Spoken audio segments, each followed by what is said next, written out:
problem solved na ang sitwasyon ng aircon sa Davao International Airport. Ayon kay Acting Transport Chief Giovanni Lopez, yan ay matapos niyang bisitahin muli ang paliparan. Narito ang agenda report ni Just Ignacio. Hindi na pwede na hindi ka problem sa kailangan dito kasi yung ang lamig mananaw talaga sa lamang. Hindi na raw problema ang init sa Davao International Airport matapos itong muling inspeksyonin ni Transportation Acting Secretary Giovanni Lopez. Personal kong inspection po nung the other day at pinaalam ko natin sa Pangulo at sabi niya tignan mo nga para at least kumbaga makikita namin na hindi kami binubola lang ng mga tauhan namin na maayos na kahit pa paano yung sitwasyon ng aircon ng Davao Airport. So ako naman po ay nagagalak at nung andun ako ay talagang hindi na din ganun kainit. Nung mas malamig na po ngayon, may naman nakausap din akong pasahero na there's an improvement. Binalikan ni Lopez ang paliparan matapos ang nakalipas na 3 buwan na binigay niya sa airport management para lutasin ang problema sa init. Personal niya rin daw kasing naranasan ito noong nagsagawa sila ng inspeksyon nitong 2025. Yes po, no? Kung maalala nyo, last October 2025, tayo po'y pumunta sa Davao Airport upang tingnan yung ginagawa natin expansion ng passenger terminal building.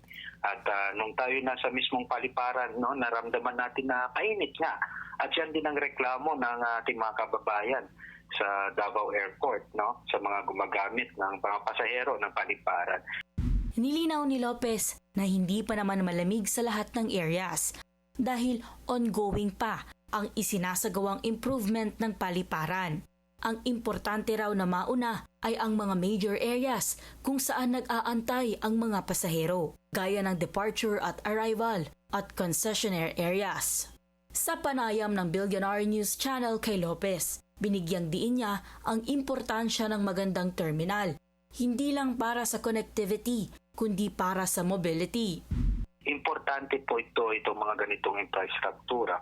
Kasi nga po parati kong sinasabi, these are critical and crucial for economic development.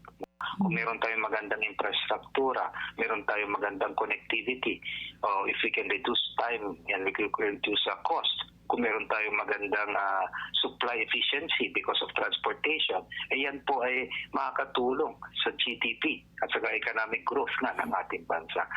Una na rin itong sinabi ni Lopez sa isang press conference matapos ang isinagawang Big Bold Reforms Economic Forum na inorganisa ng Department of Finance at Bangko Sentral ng Pilipinas kamakailan. Kasama sa naging presentasyon niya roon para sa sektor ng transportasyon ay ang improvements ng mga airport this year. Mararamdaman daw ang mga ito sa mga susunod na buwan. Para sa agenda, Just Ignacio, Billionaire News Channel. Manatiling nakatutok sa Billionaire News Channel. Sumubaybay sa aming social media accounts at mag-subscribe sa aming YouTube channel para sa mga eksklusibong balita at storya.